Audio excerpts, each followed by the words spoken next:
Hello, hello, testing, right, we're on.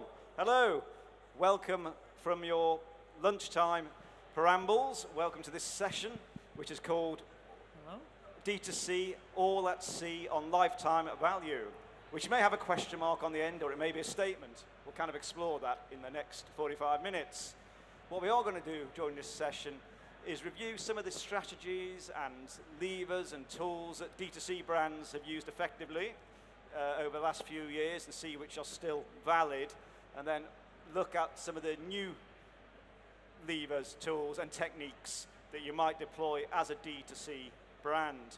And hopefully we should have time for some questions as well. So as we go through, do think of some questions for my esteemed panelists.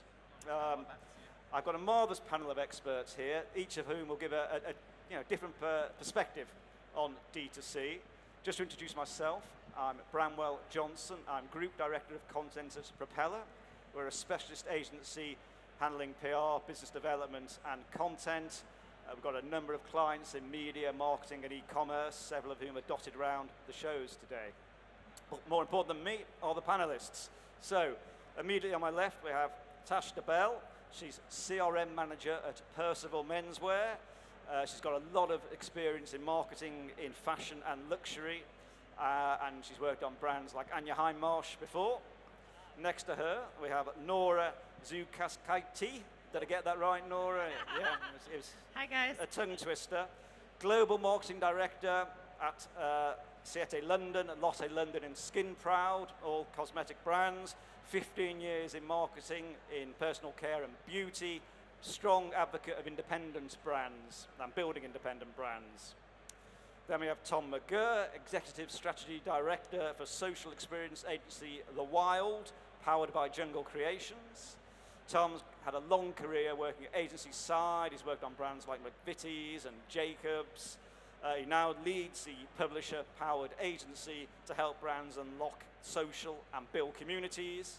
And speaking of communities, we have a community builder at the very end. We have Claire Ferrera, founder and CMO of Mums in Marketing, for which she's won awards already for building this community. She's an expert in building communities online and offline.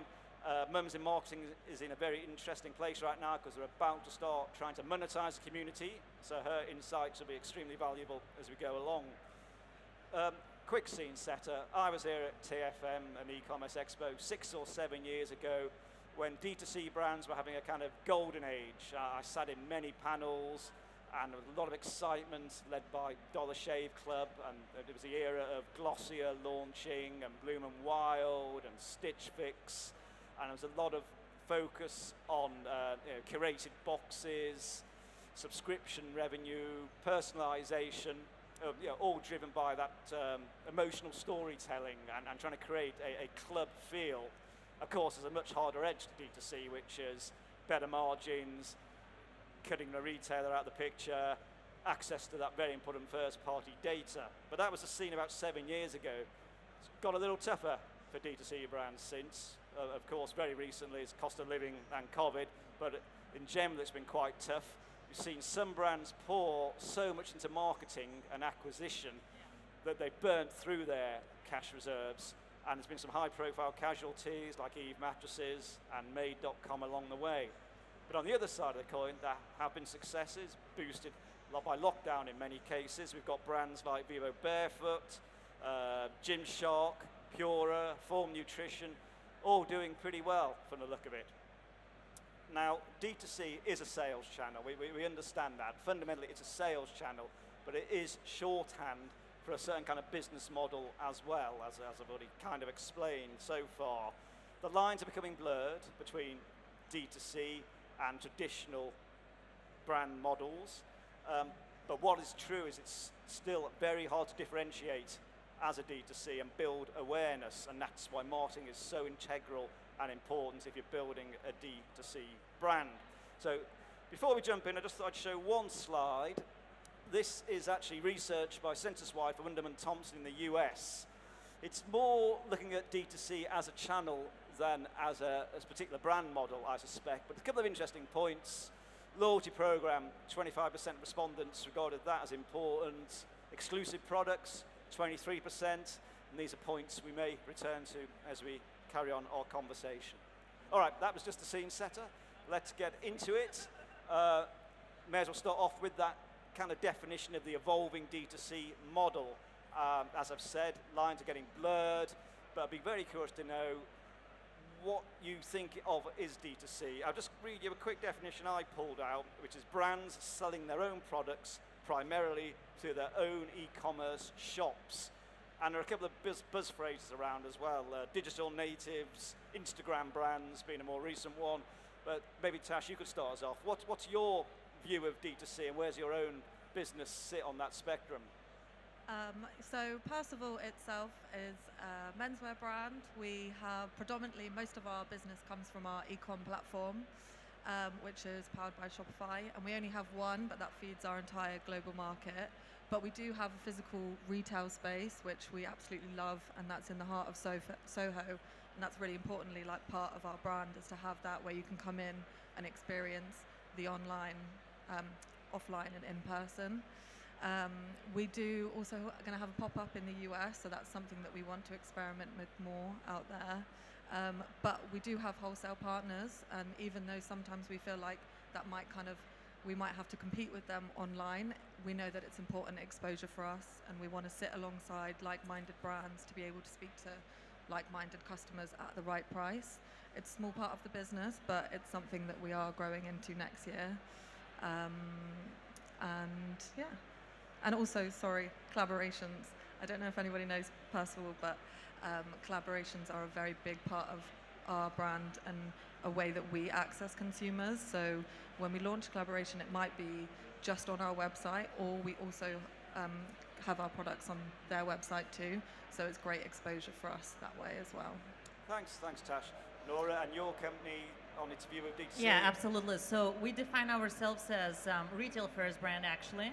And the origins of a definition comes from where the revenue comes from, right? So it's very simple. The revenue comes from our retail partners, because we are stocked with the likes of Walmart, CVS in the US market. Our US market is our biggest market at the moment, although we are distributed globally. So naturally, we position ourselves as a retail first brand across all our three brands: Seattle, London, Lotte London, and I Am Proud family, which is Hair Proud, Skin Proud, and Body Proud. A few points to note. Our proposition and our target audience is predominantly Gen Z. So naturally, we are seeing that we're a digital first brand, and that comes from the discovery. So how consumers and customers discover us, and that's normally comes from digital channels, be it nowadays TikTok, be it any other social media channels, but when they open the phone, that's how they normally discover and know about us. And also from, say, distribution channels here in the UK, because we are stocked also with many online retailers like Look Fantastic, ASOS, Beauty Bay. So that's also digital distribution, right? So we never avoid saying that we're digitally first brand. It's the way people discover us, the way customer discover us. But from revenue point of view, we are retail first, because that's where the revenue comes from. Now, at the moment, our e-commerce distribution, or e-commerce, say, slice of the pie is around 10%. We have our D2C sites in the UK, US, we distribute in the Europe, and we have Lotte London app. We are planning to grow this in the upcoming years. Ideally, we would like this to be around 20%. So quite a journey to go from 10 to 20, right? But yeah, retail first, I would say. Okay. Tom, have you got any observation on D2C and what it means to you? So I've worked with a couple of different brands. I see it predominantly as a sales channel, and I think there's a little bit of a myth. Well, we know that D2C brands can't survive only as D2C brands, and I think the brands I've worked with over time who have tried to launch a D2C offer have ended up sort of trying to do it too quickly and therefore killing the customer experience very, very fast. It's very easy through digital to provide a really poor customer experience. We know that that is kind of top of the pile in terms of what people take away from buying from a brand. And a lot of them actually revert back to, like Tash said, actually going through other retailers. And there's some benefit to a fledgling brand or a new brand appearing next to long-standing established brands as a cultural imprint that you can borrow from sitting within that pack. So I think my advice to the brands that I've always worked with is don't launch D2C too quickly. Use the other kind of long-standing, well-oiled distribution channels that already exist, and then grow into your own D2C offer when you can deliver a customer experience that's truly all about your brand promise. I think that's where it can really come to life. If you can truly personalize that experience and give them truly something different, then absolutely go ahead and do it. But before that, it's a sales channel that comes with a lot of risk in my mind. All right, and Claire, from your particular perspective, what does D2C mean to you and online? I think really to build on what Tom was saying, what it's meant for us is the absolute accessibility for the women who want to be part of something, and I would always be led by them, again by that customer experience. You know, for us, being able to easily access content, just keeping it very seamless, but also it's meant that we can grow exactly in line with our customers. Okay, which is going to be very important, and we'll probably return to that point before the end. So, the original D2C model that I was talking about at the start of our talk was very much based on providing a premium customer experience and getting that emotional connection, which is very hard to get. Is this still the focus, do you think, or should it still be the focus, getting that emotional connection with the customer, or are there other priorities creeping in about ROI and cost per acquisition?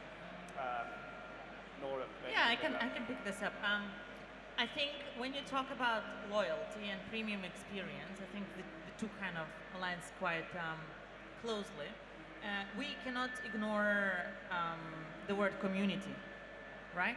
Because what essentially the brands, regardless if you're D2C or retail focus, doesn't matter what's your distribution, what you first and foremost, you're trying to build the community, right? From first trialers to consistent purchasers, to the loyalists, to the brand advocates, and so on and so forth. So regardless of your distribution model, one of the first things is to build the strong community beyond just the sales channel or purchasing channel. Because essentially, eventually, if the customers and consumers will fall in love and will fall connected with your brand, they will buy it from anywhere.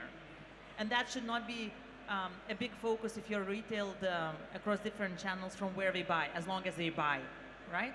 So yes, offering premium experience is important, but I don't think they say online retailers are not providing this nowadays. I think they're from the explosion of D2C brands and where we are right now, and where the online retailers has done tremendous journey and offers often really amazing experience, amazing discounts, free shippings, sampling across brands, cross categories and whatnot. So I think offering something extra is available not only if you're a D2C brand anymore, but if you're online retail first brand as well. So, but it's more, the focus and the conversation should be more of how do you build the brand love, and how do you build the strong community and the advocates behind the brand, and from where they buy, it's secondary. Okay, I mean, Tom, you're involved in helping create brand love for many clients. Can you pick up on that kind of premium experience versus seamless experience? I think the purchase experience people want is a seamless and frictionless experience. What they want is a premium product experience. So is your product or service or whatever they're purchasing off you delivering against the price point? I think people have become incredibly price conscious. They've become incredibly conscious of quality, and therefore brand doesn't have potentially the big effect that it used to. I think if they're buying D2C, they expect that without you having to spend on consumers are smarter than sometimes we give them credit for. If you're not spending on the retail space, I think they expect you to offer something else as a result of that kind of cost saving, whether it is being able to buy a product that is more sustainable as a result of it being D2C, whether it's about it arriving more quickly, whether it's about being more cost efficient versus our competitors. I think that's what they expect from you. In terms of building community, it is something that we as an agency specialise in. We definitely see value in brands building community, but I don't always, maybe a slightly more traditional strategist, think of building community as a great way of growing your brand. I think community is something that's fundamentally important for driving word of mouth, for making sure that people understand that this brand is established, that it cares, that it's playing a bigger role in society. But I think ultimately to build brand, we know you need more people to buy your product less frequently, rather than getting a community to buy your product over and over again. And so I think the sort of the community and D2C piece is quite interesting. I think if you start to build a community, it's about how can you deliver a tailored experience to that community, whether that's through product, bringing them into your MPD, giving them greater access to the brand. But I think those are sort of two separate conversations actually in my mind. Claire, you jump in. Yeah, I wondered if I could. And it was about that real sense of human connection around purchasing. So D2C, by losing that retail experience, if you just think about that for us all really differently, you're in an emotional state, you might catch up with your pals, whatever you're going for, the retailer creates and sets that scene. Through D2C, that's on you. By building your community, you are creating that emotional connection. You know, it's more of that solo experience. So how are you going to make them feel, your consumers? How are we made to feel like, yeah, I was valued in that? Because I didn't get that person at the end of it saying, oh, thank you very much. How can we replace that? How can we replace that model? And just to add on, and what we're trying to do for our D2C channels, exactly what Claire said, like, not only push the communications, be it through text or be it through email marketing and CRM about the product, or discount, it's also what the brand is about. Yeah. Are we launching in environmentally friendly activities? Are we talking about the packaging in an interesting way? So, because that's essentially a conversation channel to see and to build this brand understanding beyond just product. Yep. And that's what my team really looks after. So how do you build the story beyond the product or discount, but the story about the brand? If there's any, community activations or activities which we're doing, how do we convey that through those channels? So it's always a tricky mix, because e-commerce team will always say, oh, we need, each email to deliver sales and, open rates and whatnot. On the other hand, the brand team will always say, yeah, but we are doing this amazing activity on Earth Day, and we need to talk about the, So it's always getting the balance right, but I think that's, it's the magic of both that makes people and customers and consumers to fall in love. And that's, as a marketeer, is essentially what we want to do. I would love someone to explain the value of Earth Day to me at some point. Tasha, you want to... Yeah, I guess I completely agree with what everyone's saying, and I am number one advocate for a community. But I think if you actually strip it back to its bare bones, everyone's expectations of what they would expect from the start to the finish of your delivery is pretty much the same, and customers' expectations are growing. So even though I feel loyal to a brand, and if I purchase from them once and twice, and we know that the rate of return starts to improve, great. If you then don't maintain that first experience, that second experience that you've given me, we're all fickle, and we'll change, and we'll go to another brand that's going to give us that experience that we've been wanting to. So I think there's a lot of expectations from us to provide a community, to provide a great service. It's hard, but I think that is something we always need to be aware of. We were talking earlier about who actually subscribes to a kind of D2C brand. You mentioned you do. What have they done for you that's kept your loyalty? So I subscribe to a razor brand. It's really fantastic. Don't have to think about that when my razor gets a bit rusty. And I also subscribe to a skincare brand, which has been fantastic. I've been with them for over 2.5 years. My first experience with them was really personal, and it was great. And then for the last 2 years, I haven't really needed to speak to them. I pay my amount, I get it every month, on time, fantastic. But I also know that if I have a problem, really bad skin like a month ago, I was able to speak to someone, and I was able to speak to a human and get a response within 24 hours that it was personalized to me.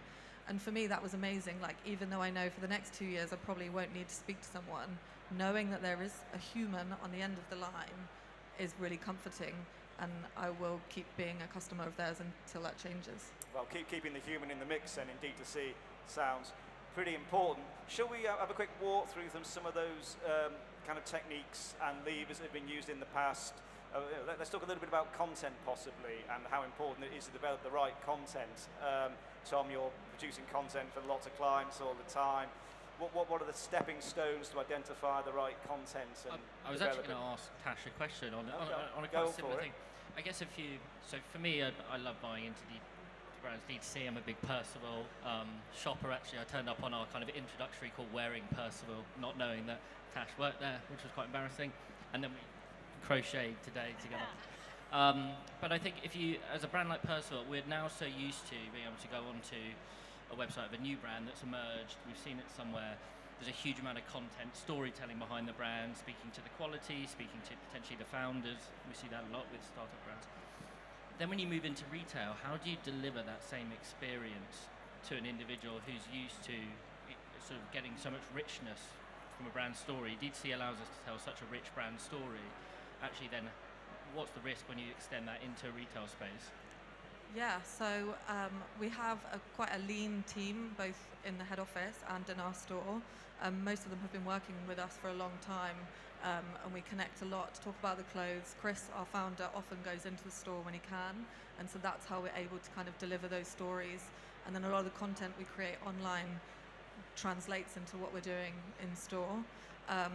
Also, I guess this is online but not retail, but our founder, Chris, he will, I guess we've stripped it back again to basics throughout some of the products we've been launching and our sustainability, and the founder, Chris, will take us through the products and be really transparent about this is how much something has cost, this is how long it takes, this is how many staff we need to produce it, and it's really honest and open, and we welcome people to give feedback.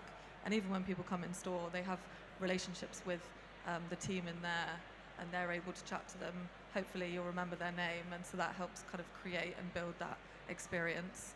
And a lot of the launches that we do online will somehow try and translate that into a launch event in store. Obviously it's quite London centric, and we'd like to have it, you know, countrywide, global, but if you can come into the store, all of the staff will be there, the founder will be there, you'll be able to experience the clothes, and you get free beer, so that's always good. That sounds good. Claire, have you got any observation on the development of content and keeping it rich and moving? Because you must be doing a lot of that for your particular project. Yeah, absolutely. So Mums in Marketing grew completely organically, and the content and the story. So my own story started it, and my own experiences of being a mum in marketing, and being very open and honest. And it was interesting what Tash was saying. That really has cascaded. So now there is such open and honestness within the community, and that is across all of our content. And it seems to just open the door and give permission to your community members, to your customers, to your clients. Yes, you might be the person who starts it, but give it to them and empower them to have that open and honest content. Like that where you were talking about your skin, being able to get in touch and talk about that. Like, that's quite magical. And that's what content can do. You can connect and then allow someone else to take that forward. Sorry, that was a very fucking long answer. That is a fine answer. I'll take that. Just being aware of time, I wanted to cover several different points in this conversation. Shall we have a little chat about technology and tools, and what you might have seen or experimented with recently, and think has potential to help further that community feel or help further your D2C reach? And Nora, I know you experimented with Be Real, didn't you? Yeah, obviously because we're really focusing on Gen Z audience, and that's our target customer or consumer. So obviously we experiment a lot with any new social media platforms, and seeing and really thinking how can we utilize, how can we help build community in this closed circle, and which will give us this loop of feedback from the products we deliver, from experiences we deliver, from people we work with, from collaborations we do, and so on. So Be Real is one of them where we jumped quite early on, and really across Lottie and Skin Proud we're trying to build there, because it's very close network and small network, to build a community when we continuously ask about the product, what they're expecting to see in terms of our product development, what shades are we looking for. If we have free shades, we're asking their feedback on that. We potentially would ask the product names, just making sure that we are kind of are aligned and really keeping ourselves closed from not only the marketing and communication point of view, but from the proposition and the product we offer as well. Equally, we recently created, for Seattle, London, which is millennial and Gen X proposition, we created the Facebook group, and we also offer an exclusive content from our education director, really teaching, any types of makeup tricks and tips, because, previously, when I was growing up, I was learning a lot from my mom. Now the times has changed where actually the moms learn from their daughters a lot, and it's a very interesting and nice parallel.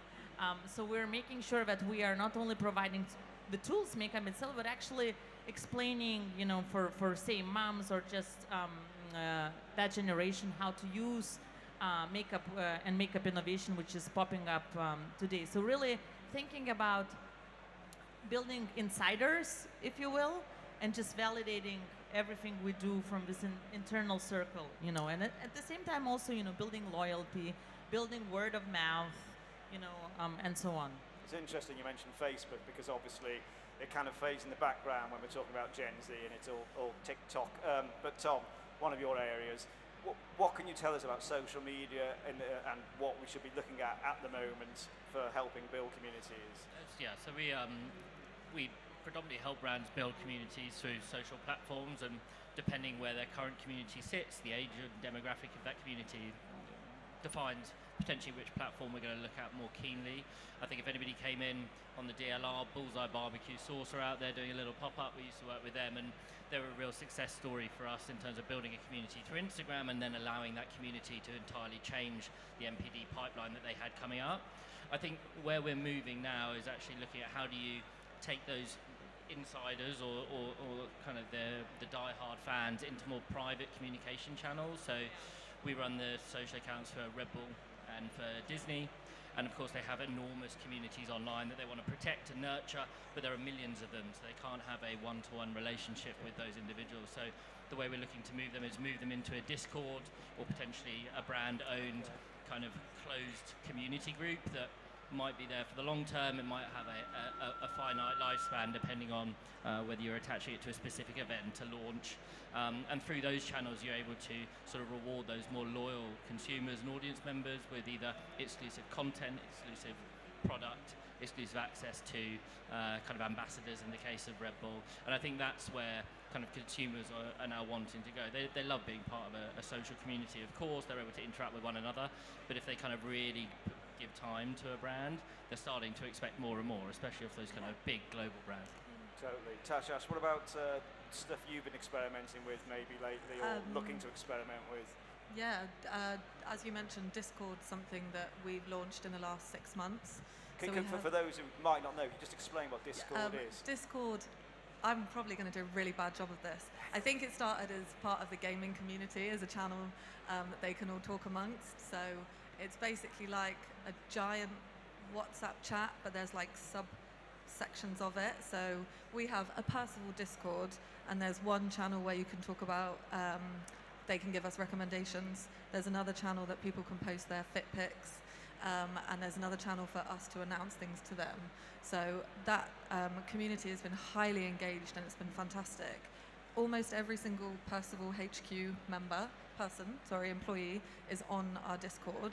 So any kind of person, a customer that comes along has a question, there's going to be someone from the brand who's going to go back to them and answer them, most likely same day. And also it's been a great opportunity for them to give us feedback, which is free, a suggestion, advice, and it's really helping us to understand our community as well as them feel a connection to us. And then our WhatsApp group, which is 50 of our highly engaged customers, it's a chat with our founder, Chris, our head of marketing, and our head of VIP. So they are constantly chatting every single day. They ask Chris, what do you think of this fit? If I've got this product and I want this one, what do I buy? What size? We offer them discounts and early access to things. And it's just like a really wonderful community where everyone's chatting and they chat amongst each other. And we just learn so much. It's that face-to-face, first-hand kind of customer relationship. Exclusivity sounds particularly interesting. Claire, have you got anything to say on social media platforms you may have experienced or worked with? Yeah, so we have a free community that's on Facebook. It's still closed, so it has a level of exclusivity, but we're a peer community. So there's an element of safety around that, so people join that, and then we have that exclusivity as well, but that then ties into our paid offering, our membership, and that's where we have those deeper connections, but throughout both communities, the interaction, and I think engagement, that's sometimes used as a metric, but taking it back to your business objectives, you know, there's so much more that can be gained, as you touched on, Natasha, you know, product development, those little bugs that you're trying to work out, or is it that co-creation? Our paid offering has been co-created. The most fantastic thing about building that with your customers is you don't have to figure it all out on your own, and then you can tailor and further personalize that experience. Excellent. Another maybe type of community we haven't, it's worth mentioning is the community which keep rising with social e-commerce, in particularly TikTok shop.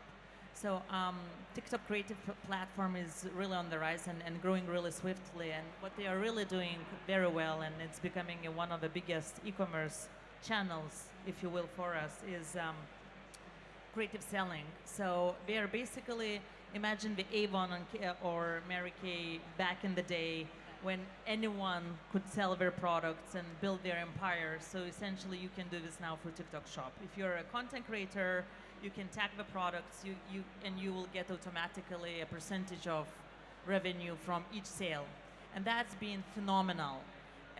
From content creation point of view, from the ability to really grow your brand fans, and there's certain levels of prices you're unlock if you sold for this amount. It's all gamified experience by the brand. So if you sold for this amount, you potentially can get Taylor Swift tickets, VIP tickets.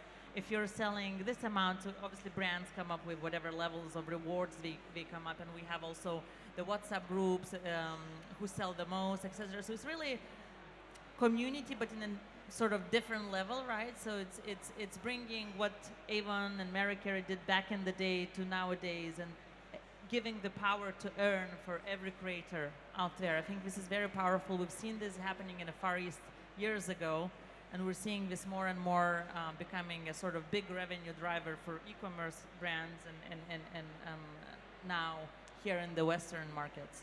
Okay, I'm feeling very smoked, by the way, because I did get Taylor Swift tickets. So that's good. Sharon, to see if there's any questions. Yeah, may as well see it. Anyone got a question they'd like to put to the panel while they have the opportunity? These marvellous minds. We have a mic runner if anyone has a question. Just put your hand up, otherwise I will carry on, but want to give you the opportunity. Not yet. All right, keep thinking, because it'd be great. You know, it's an opportunity you won't get again.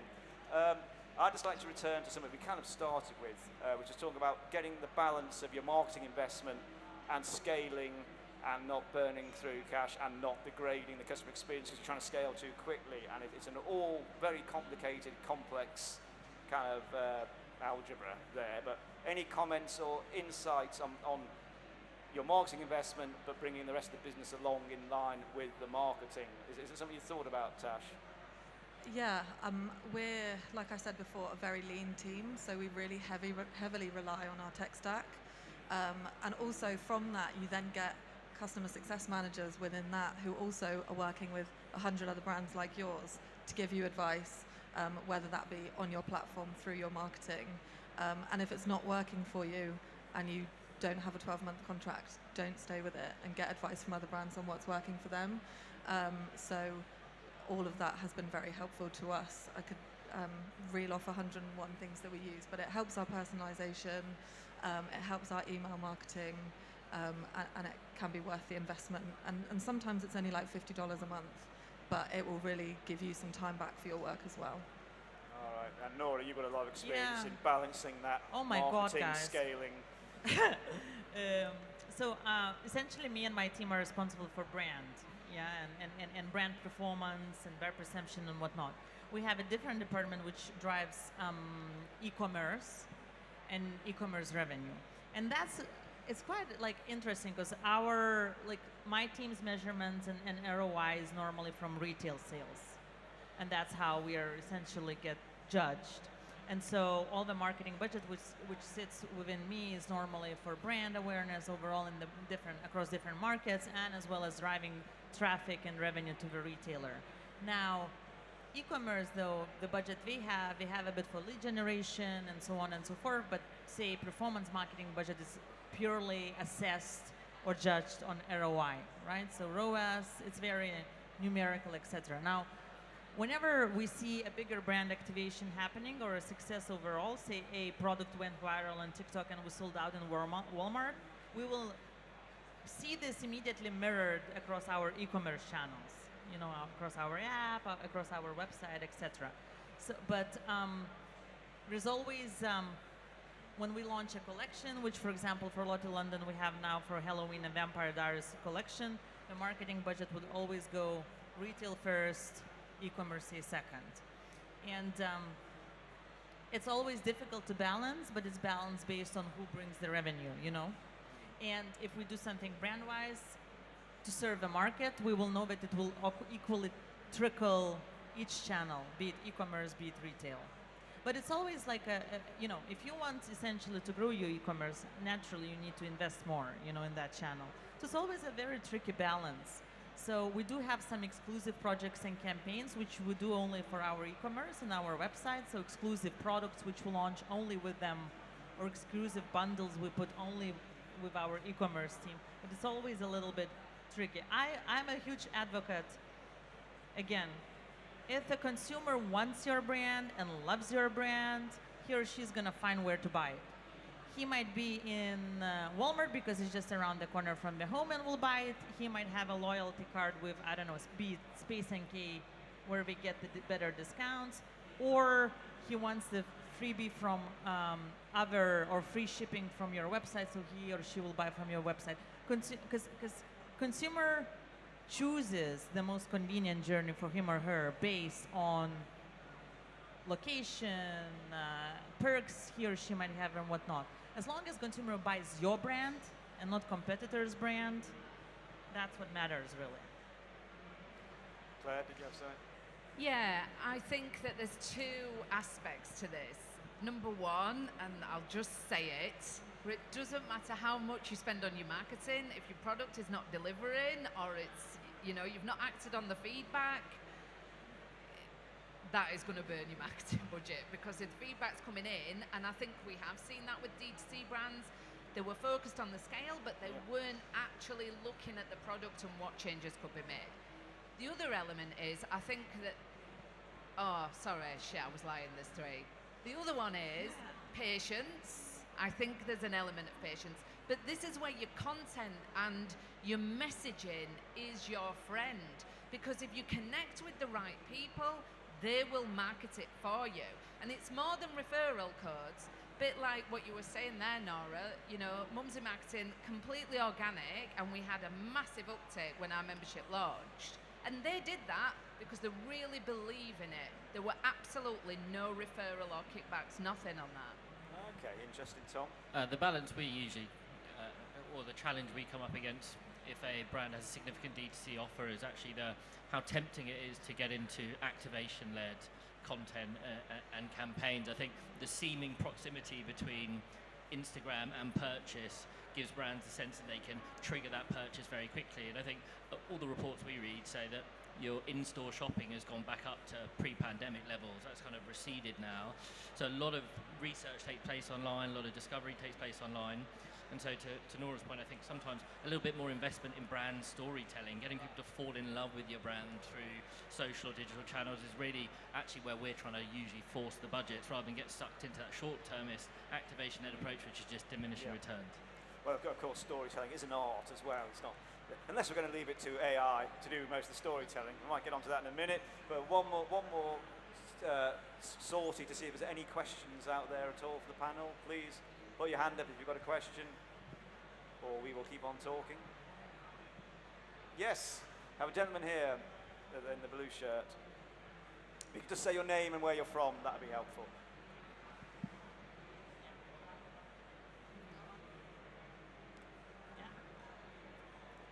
Hello? Yeah, perfect. Okay, so my name is Rachin. I started up my own small company. So my question is just a very basic one, but when you were talking about building that customer relations one-on-one, how do you do that in a scalable fashion? Like when you grow from a small to a medium to a large size company, how do you still keep that one-on-one? Like Natasha, you mentioned about your skincare company that you could still reach out to the person and you knew that there was a human on the other line. Like how do you sustainably build that kind of a model of connecting one-on-one with people? Back to scaling. Do you want to have a crack at answering first, Tash, anyway? I don't know if I can answer that perfectly with direct human contact. But one thing I have noticed that a lot of brands are doing recently with their email marketing is instead of making the email look like a newsletter, even though they've blasted it out to maybe 100,000 people, they've made it look like it's a handwritten email and letter from the CEO. And so even though it's not personalized completely to them, even though you could segment and make it personalized, it still feels like you've put their first name in and then you're giving them a bit more of like you in the messaging. In terms of one-on-one contact, you'd obviously need the capability to kind of allow for that. But I do think there are certain tricks that you can do to make it feel personal, even though you might be going out to a large group of people. Anyone got any tricks? So I'm probably close to where you are, and I would say take them with you. Like it's as much their success as it is yours. You know, the way that they take you forward. And actually, when you have that authenticity and you are transparent and you celebrate it together, because let's face it, without them, it's not bloody possible. And I think that if you can strike that balance, again, around great messaging, taking your time, not jumping in, all easy things, I know. You have to live on baked beans and coffee, but you'll be all right. All right. Any other questions? Any other questions? Anyone? All right. I'm going to have one last quick go round.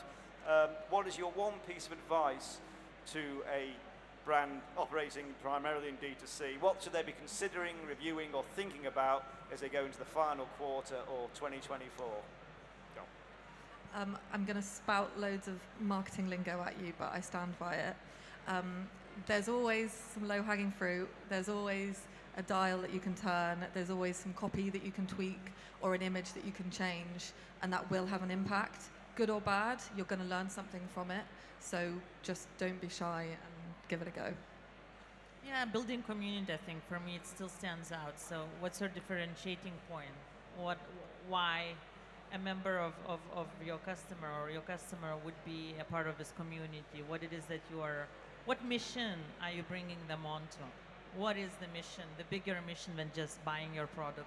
They're here with you, you know? And I think that's when you really look at the real disruptor brands, when you really look at the brands who made it and continue to stay relevant, is that they all have the bigger mission they are fighting for or they're fighting against. So what is that mission you are bringing them and uniting them for? Tom, have you got anything to add? I would say provide the best community experience to the largest number of individuals or consumers that you can, and outside of that, don't try and allow everyone to join your community. And I think don't, in my mind, confuse lifetime value of a customer with reaching new people and getting new people to buy your brand. Those two things are very, very different. Building a brand requires lots of new consumers, and don't confuse your community with being able to help build your brand in that way. They have huge power, but not in terms of building your brand to be big. Claire? Well, surprisingly, it's not just one. I know you'll be shocked from me. But I think collaborations are waiting there, and partnerships. They're a great way to look at other areas. But, of course, I'm here to say community is absolutely, like, it's so important, but doing it in a way that's right for your customer. You don't have to be, like, in the face every day. But I would also say that around that, don't lose sight of what you are doing. You know, we work in one of the most magnificent industries, and sometimes that goal for like, fucking hell, we've got to get it up, we've got to hit it more, like, where are we doing? Celebrate, like, every single person who buys one thing off you, you've done that. And that is magical, and when you can reconnect with that, know that customer chose you. What fantastic words to end on. What a boost. Thank you very much for coming to our session. Please give a big round of applause to Claire, Tom, Nora and Natasha. Hope we've given some buoyancy to any D2C brand that feels all at sea. Thank you. Thank you. Thanks, guys.